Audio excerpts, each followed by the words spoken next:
जरूर बताएंगे माननीय प्रधानमंत्री जी, ये जो आपके लोकल लीडर हैं इन्होंने आपकी पोजीशन जहां पे खराब की है जम्मू कश्मीर में, क्योंकि जी ने अगर राम मंदिर का मुद्दा हल करवा दिया, 370 का मुद्दा हल किया, तो कम से कम जो बारीदारों का छोटा सा मुद्दा था जो मजे से हल हो गया। नंदा जी ने बारीदारों को लेकर कुछ भी नहीं किया। प्रधानमंत्री श्री मोदी जी ने 2014 की रैली में जो कहा था कि बारीदारों का हम परमानेंट स्थायी हल निकालेंगे, लेकिन आज तक हमारा मसला हल नहीं हुआ और कभी भी भाजपा रियासी कॉन्स्टिट्यूएंसी से नहीं जीत सकती जब तक बारीदारों का मुद्दा हल नहीं होगा। जी मैं दावे से पूरा बारीदार समाज जो है अगर ये बैकफुट पे है तो ड्यू टू नंदा, मैं ये क्लियर कट बोलूंगा। तो मैं ये माननीय प्रधानमंत्री जी को और भाजपा के सीनियर लीडरों को ये कहना चाहता हूं कि ऐसे नालायक लीडरों को पार्टी से निकालिए जो आपकी छवि को खराब करते जा रहे हैं। ये इतना बड़ा स्कैंडल जहां पे हो गया, श्राइन बोर्ड द्वारा जो मूर्तियां गायब की गई, ये लोकल लीडर क्यों नहीं बोलते? मुझे तो लगता है इनकी कहीं श्राइन बोर्ड के साथ कहीं सांठगांठ है। अदरवाइज तो ये इतना बड़ा धर्म से जुड़ा हुआ मुद्दा, वो इतनी बेशकीमती मूर्तियां, ऐसे नहीं मूर्तियां वो विधि द्वारा वहां पे पूजा करके स्थापित की गई। लगता है अब संकेत आने शुरू हो चुके हैं। विधानसभा चुनाव जो है जम्मू कश्मीर केंद्र शासित प्रदेश में होना संभव है और जिस तरह से विपक्षी पार्टियां जो है वो सड़कों पर भी आना, विरोध प्रदर्शन करना शुरू कर चुकी हैं, तो ये संकेत लगाए जा रहे हैं कि जम्मू कश्मीर केंद्र शासित प्रदेश में विधानसभा चुनाव हो सकते हैं। लेकिन उससे पहले वो मुद्दे उजागर करना भी बेहद ज़रूरी है जिन मुद्दों को लेकर के हमेशा चुनाव लड़े जाते हैं। श्री माता वैष्णो देवी जी श्राइन बोर्ड के जब से गठन हुआ है तब से विरोध प्रदर्शन कौन कर रहा है? जो बारीदार कमेटी इस समय बनी हुई है वो लगातार विरोध प्रदर्शन करती आ रही है। एक तरफ श्राइन बोर्ड अपना जो है वो गठन दिवस मनाता है और दूसरी तरफ जो है काला दिवस जो है श्री माता वैष्णो देवी श्राइन बोर्ड के खिलाफ जो है विरोध प्रदर्शन बारीदार संघर्ष कमेटी के तमाम मेंबरान जो है बनाते हैं। मेरे साथ इस समय उन्हीं के प्रधान श्याम सिंह जी मौजूद हैं, इनसे हम बातचीत करते हैं कि आखिरकार अब इनका क्या मोटिव रहेगा, किस तरह से अब ये अपनी बात को सरकार के आगे रखेंगे, क्या फिर से ये झांसे में आना चाहते हैं सरकार के जो लगातार सरकारें रूलिंग में रह चुकी है। श्याम सिंह जी, क्या दुख तो लगता है, हर सरकार आती है आपको झूठा आश्वासन देकर के चली जाती है और प्रधानमंत्री नरेंद्र मोदी जी ने भी आपको आश्वासन दिया था, क्या उसके ऊपर अभी आपका स्टैंड है, क्या वो पूरा हो पाएगा आश्वासन? देखिए, प्रधानमंत्री श्री मोदी जी ने 2014 की रैली में जो कहा था कि बारीदारों का हम परमानेंट स्थायी हल निकालेंगे, लेकिन आज तक हमारा मसला हल नहीं हुआ। हम तो यही कहेंगे कि वो झूठ बोला गया।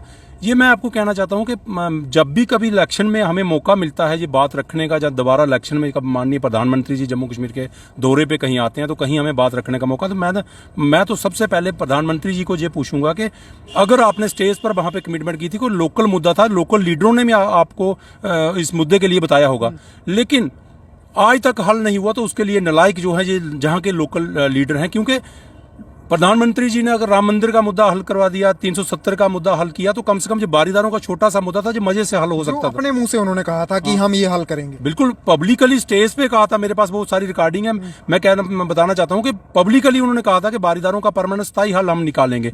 तो प्राइम मिनिस्टर, मैं कहता हूं नरेंद्र मोदी जी ने पूरा देश देखना है, उसमें कहीं ना कहीं मुझे लगता है जितनी भी लोकल लीडरशिप है ये इनकी नालायकी थी, ये वहां तक अपना मुद्दा, हमारा मुद्दा ये वहां तक ठीक तरीके से नहीं पहुंचा सके। लेकिन XMLA श्रीमान अजय नंदा जी का भी ये कहना था कि मैंने तो हर बार जो है आपकी मुद्दे को लेकर के आवाज उठाई है, फिर वो हल क्यों नहीं हो पाया, क्या कहना चाहेंगे? देखिए करण जी, बिल्कुल ये सफेद झूठ है कि नंदा जी ने बारीदारों को लेकर कुछ भी नहीं किया है। नंदा जी विधायक थे, मंत्री थे, वो असेंबली में बिल लाते, कहीं बारीदारों को लेकर LG के पास जाते, गवर्नर के पास जाते, जहाँ बारीदारों को लेकर प्राइम मिनिस्टर के पास जाते, जहाँ माननीय होम मिनिस्टर के पास जाते, कहीं भी नंदा साहब आज तक बारीदारों को लेकर नहीं गए हैं। तो अगर हमें कहीं मौका मिलता है कि हम अपना मुद्दा प्राइम मिनिस्टर जी के तक पहुंचाने में, कहीं इलेक्शन में हमें मौका मिलता है, तो हम ये जरूर बताएंगे माननीय प्रधानमंत्री जी, ये जो आपके लोकल लीडर हैं इन्होंने आपकी पोजीशन जहां पे खराब की है जम्मू कश्मीर में, क्योंकि माननीय प्रधानमंत्री जी इनको पूरा विश्व मानता है और उन्होंने इतने बड़े मसले हल किए हैं। तो ये बारीदारों का छोटा सा मसला अगर किसी वजह से हल नहीं हो सका तो उसका मैं सारा का सारा कसूरवार जो है जहाँ पे लोकल जो लीडर थे हमारे उनको मानूंगा। लगता है कि इन्हीं की वजह से आपका ये मुद्दा हल नहीं हो पाया है, इन्होंने दोबारा से वो बात वहां पर नहीं रखी। तब चुनाव थे, तब इनको फायदा होना था, तब जाकर के इन्होंने लंबी सी लिस्ट रख दी होगी कि ये मुद्दे हैं। तो अब लगता है कि वो मुद्दा अब दोबारा से उनको दोहराया नहीं गया प्रधानमंत्री जी तक, अगर दोहराया गया होता तो शायद हल होता।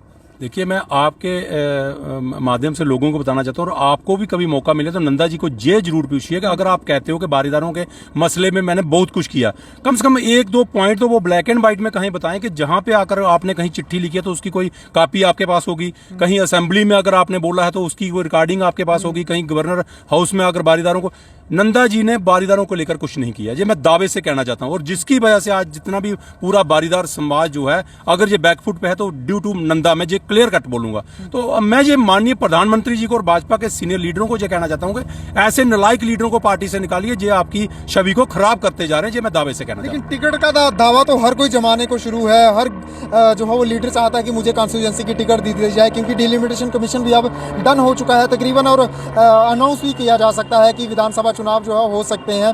कॉन्स्टिट्यूएंसीज के मुताबिक अगर आपका कोई भाजपा का उम्मीदवार कोई खड़ा होता है तो यही अगर आपको आश्वासन देता है कि मैं आपके मुद्दे को हल करूंगा, क्या आपकी फीलिंग रहेगी उस टाइम? देखिए करण जी, अगर पॉलिटिकली मैं बात करूं, मैं थोड़ा सा पॉलिटिक्स से जुड़ा हुआ हूं, तो मैं आपको थोड़ा सा ये बताऊंगा कि अगर टिकट की बात आती है तो ये चलो पॉलिटिक्स से आप हर बात पार्टी ने डिसाइड करना है को किसको टिकट देगी, लेकिन ये कोई उम्मीदवार अगर आपको कहता है कि हम आपके मुद्दे को हल करवाएंगे, बारीदारों के मुद्दे को, फीलिंग क्या होगी उस टाइम आपकी कि आप उनको क्या रिटेलिएट करोगे, क्या जवाब दोगे कि आप हमारे मुद्दे को हल करवा पाएंगे? देखिए हमें तो अभी यकीन नहीं है ना किसी के ऊपर, क्योंकि हमारे साथ धोखा हुआ है, बार बार धोखा हुआ, तो हम क्या यकीन करेंगे। हम ये कहते हैं कि अगर ये चाहते हैं बारीदारों का वोट लेना तो इलेक्शन से पहले उनका मुद्दा हल करें। अदरवाइज इनके पास सरकार है, सेंटर में सरकार इनकी है, स्टेट में भी कहीं ना कहीं सरकार ही नहीं की है। तो ये एलजी साहब को बोल रहे हैं, जहाँ जिस तरीके से भी करना चाहते हैं माननीय होम मिनिस्टर जी इतने बड़े फैसले करें, तो बारीदारों को तो नॉर्मल सा मुद्दा। और जो भाजपा का स्टैंड भी रहा, भाजपा तो क्लियर पूरे हिंदुस्तान में जो कहती है कि मंदिर गवर्नमेंट कंट्रोल से मुक्त होना चाहिए, तो हम कहते हैं वैष्णो देवी मंदिर को भी गवर्नमेंट कंट्रोल से मुक्त करो। क्योंकि श्राइन बोर्ड के लिए मैं बताना चाहता हूँ, श्राइन बोर्ड अगर मैं दावे से ऑन कैमरा कह रहा हूं कि अगर प्राइम मिनिस्टर मोदी जी तक ये बात पहुंचे तो मैं ये कहना चाहता हूं कि श्राइन बोर्ड की अगर फेयर इंक्वायरी हो तो हिंदुस्तान का सबसे बड़ा स्कैंडल श्राइन बोर्ड बन सकता है। ये मैं दावे से कहना चाहता हूं। रही बात लोकल मुद्दों की, मैं नंदा जी से ये पूछना चाहता हूं, आप मुझे बताइए किस बेस पे आप लोगों के सामने जाओगे। लोकल जितनी भी डेवलपमेंट आप देख रहे हो नंदा जी, मैं जहां पे ये बताना चाहता हूं थोड़ा सा बारीदार मुद्दों से हटके भी मैं बात करूंगा, क्योंकि जैसे जहां पे केडीए का मसला है, कटरा डेवलपमेंट अथॉरिटी जो है इतना पूरा ब्लॉक पैंथल और ब्लॉक कटरा उसमें पूरा का पूरा इन्वॉल्व है। तो मैं ये कहना चाहता हूं कि जब master plan Katra development authority का बना तो पूरा का पूरा मास्टर प्लान जो उसमें मैक्सिमम एरिया ने गांव के ग्रीन बेल्ट कर दिए, जो कि उनकी जमीन बिल्कुल बेकार हो गई, खत्म हो गई, क्योंकि ग्रीन बेल्ट में आप कोई कंस्ट्रक्शन कर नहीं सकते। तो मैं ये पूछना चाहता हूं नंदा साहब, आप केडीए को लेकर क्या किया? आप नया इनके पास एक प्लान आया जैसे ये कहते जा रहे हैं कि बस स्टैंड, रेलवे स्टेशन और हेलीपैड एक ही जगह होगा। अगर हेलीपैड, बस स्टैंड और ये एक ही जगह होगा तो फिर न्यू कटरा का सपना क्यों लोगों को दिखाया जा रहा है? वो न्यू कटरा कहां पे बनेगा? अगर इन्होंने केडीए की जुडिक्शन जो थी दुमेल तक रखी, टिकरी तक रखी, जहां अगार बाबा जी तक रखी, तो कम से कम उस इलाके को डेवलप करने के लिए एक एक जगह एक एक चीज बनाई जाती। अब एक ही जगह सब कुछ बनाकर ये क्या कहना चाहते हैं, जी मैं आपको बताना चाहता हूँ ये श्राइन बोर्ड की बहुत बड़ी चाल है। चूंकि श्राइन बोर्ड के चेयरमैन एलजी साहब हैं, तो उनका ये एक प्लान है कि पूरे कटरा की जिसने उन्होंने जमीन जो खरीदी हुई है उसके अंदर ही सारा जितना का सारा प्रॉफिट जो है वो श्राइन बोर्ड ही कमाए, श्राइन बोर्ड और सरकार के पास ही रहे। ये इनका पूरा प्लान है और ये पूरे कटरा को खत्म करना चाहते हैं। जी मैं एसोसिएशन भी कहीं ना कहीं खतरे में दिखती हुई, मंडराती हुई नजर आ रही है। बिल्कुल सर, कहाँ लोग काम करेंगे? सब कुछ खत्म हो जाएगा सर। रेलवे स्टेशन के अंदर इन्होंने हजारों कनाल जमीन जो इन्होंने सरकार ने खरीदी, उसमें से श्राइन बोर्ड भी हेलीकॉप्टर चलाएगा, वहां से बसें चलेंगी, वहां से ट्रेनें चलेंगी, तो लोकल व्यापार कहाँ रहेगा?